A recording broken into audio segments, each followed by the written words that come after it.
রোজা হচ্ছে ফার্সি শব্দ, এর আরবি ভাষায় এর সওম বা সিয়াম শব্দ ব্যবহার হয়। বলে আলহামদুলিল্লাহ। ইসলামের 5টি স্তম্ভ রয়েছে, 5টি খুঁটি রয়েছে। এর মৌলিক 5টি ভিত্তি ফাউন্ডেশনের 5টি ভিত্তির স্তম্ভের মধ্যে অন্যতম একটি স্তম্ভ হচ্ছে সওম বা সিয়াম অথবা রোজা। বলে আলহামদুলিল্লাহ।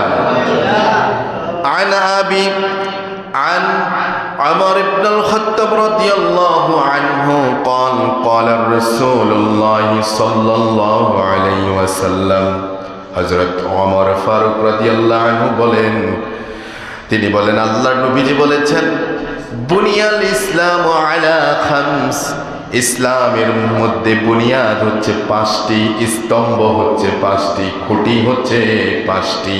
বলেন ইসলামের খুঁটি কয়টি? বুনিয়াল ইসলামু আলা খামস। নবীজি বলেন শাহাদাতু আল্লা ইলাহা ইল্লাল্লাহ ওয়া আন্না মুহাম্মাদুর রাসূলুল্লাহ। 1 নম্বর স্তম্ভ হচ্ছে এই কথার সাক্ষ্য দেওয়া আল্লাহ ছাড়া কোনো ইলাহ, আল্লাহ ছাড়া কোনো মাবুদ, আল্লাহ ছাড়া কোনো রব, এই কথার সাক্ষ্য দেওয়া মুহাম্মদ সাল্লাল্লাহু আলাইহি ওয়াসাল্লাম আল্লাহর রাসূল। 1 নম্বর হচ্ছে এটা। দ্বিতীয় নম্বর হচ্ছে ওয়াইকামিস সালাহ ওয়া ইতাইজ যাকাত ওয়াল হজ ওয়া সাওমি রমাদান। সুবহানাল্লাহ। তারপর হচ্ছে ওয়াইকামিস সালাহ, নামাজ কায়েম করা, ওয়া ইতাইজ যাকাত, যাকাত প্রদান করা, ওয়াল হজ, হজ ব্রত পালন করা, ওয়া সাওমি রমাদান, আর রমজান মাসের রোজা রাখা। 5টি স্তম্ভ। ওই 5টি স্তম্ভ খুঁটির মধ্যে অন্যতম স্তম্ভ হচ্ছে রমজান মাসের রোজা। সুবহানাল্লাহ, আলহামদুলিল্লাহ বলি।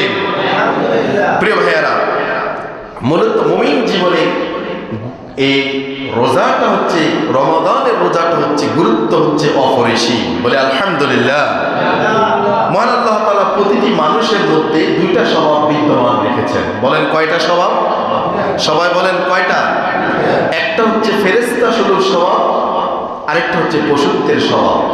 বলেন কয়টা বললাম? 2টা বললাম। একটা মনে রাখবেন, একটা হচ্ছে ফেরেশতা সুলভ স্বভাব, আরেকটা হচ্ছে কি? পশুত্বের স্বভাব।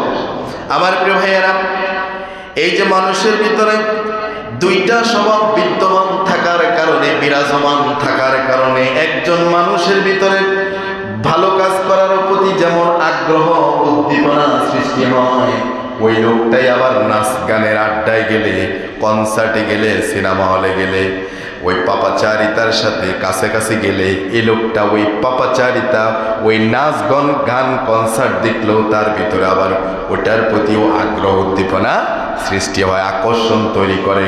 কারণ মানুষের ভিতরে যেমনি করে ফেরেশতা সুলভ স্বভাব আছে, তেমনি করে পশুত্বের স্বভাব কাজ করে। এই 2টা থাকার কারণে একজন মানুষ দেখবেন ভালো কাজেও সামিল হয়, ওই লোকটা ওই ভালো কাজের অনুষ্ঠান থেকে সরে গিয়ে আবার পাপের কাজের সাথেও জড়াইয়া দেয়, নিজেকে জড়িয়ে ফেলে। তার মানে বোঝা গেল, মানুষ যেমন ভাবে ভালো কাজের আগ্রহ, আকর্ষণ সৃষ্টি হয়, তেমন করে মানুষের ভিতরে মন্দ কাজের, খারাপ কাজের, ফাহাশা কাজের আকর্ষণ সৃষ্টি হয়। ঠিক কিনা বলেন? এই জন্য আমার প্রিয় ভাইয়েরা, এই যে ভালো কাজের প্রতি আকর্ষণ, আগ্রহ সৃষ্টি হয়, এটা ওই প্রথমটার কারণে। আর যে খারাপ কাজের প্রতি, মন্দ কাজের প্রতি যে আকর্ষণ সৃষ্টি হয়, এটা ওই দ্বিতীয় ওই স্বভাবের কারণে। আমার প্রিয় ভাইয়েরা, এজন্য একটা হচ্ছে ভালো, আরেকটা হচ্ছে কি? খারাপ। একটা ভালো গুণ, আরেকটা হচ্ছে খারাপ গুণ। প্রিয় ভাইয়েরা, বস্তুত পশুত্বের স্বভাবকে বর্জন করে মানবিকভাবে যে ফেরেশতা সুলভ অর্জন স্বভাবটাকে ধরে রাখতে পারবে, সেই মনুষ্যত্ব সত্যিকারের মানুষ। এজন্য পশুত্বের স্বভাবকে কোরবানি দেওয়া লাগবে, পশুত্বের স্বভাবকে বর্জন করা লাগবে, পশুত্বের স্বভাবকে পরিত্যাগ করা লাগবে। এই পশুত্বের স্বভাবকে সামগ্রিকভাবে মন্দ কাজ থেকে বিরত হয়ে আল্লাহর আনুগত্য, আদেশ পালনে বান্দা যেন অভ্যস্ত হয়, অভ্যস্ত হওয়ার ভিতরেই বান্দার জন্য কল্যাণ নিহিত। আর এই মহান উদ্দেশ্য হাসিলের জন্য প্রয়োজন হচ্ছে মানুষের জন্য অনুশীলনের প্রয়োজন, প্র্যাকটিসের প্রয়োজন। ওই প্র্যাকটিসের জন্যই আল্লাহ রাব্বুল আলামিন মানুষ যাতে ফেরেশতা সুলভ অর্জন সহায়তা করতে পারে, অর্জন করতে পারে, আর পশুত্বের স্বভাব যেন বর্জন করতে পারে, এজন্য প্র্যাকটিস হিসেবে, অনুশীলনমূলক হিসেবে আল্লাহ রাব্বুল আলামিন গোটা একটি বছরের ভিতরেই একটি মাস রমজানকে আল্লাহ রাব্বুল আলামিন উম্মতের জন্য ফরজ করলেন। সুবহানাল্লাহ। এইজন্য আল্লাহ রাব্বুল আলামিন মানুষের পশুত্বের স্বভাব বর্জন, ফেরেশতা সুলভ স্বভাব অর্জনের জন্য এই রমজান শেষে সহায়তা করার জন্য, এজন্য এটা শুধু কেবল আমাদের জন্য উপরে ফরজ ছিল না, এই রোজাটা আল্লাহ পাক পূর্ববর্তী উম্মতের উপরে, পূর্ববর্তী লোকজনদের উপরও আল্লাহ ফরজ করেছেন।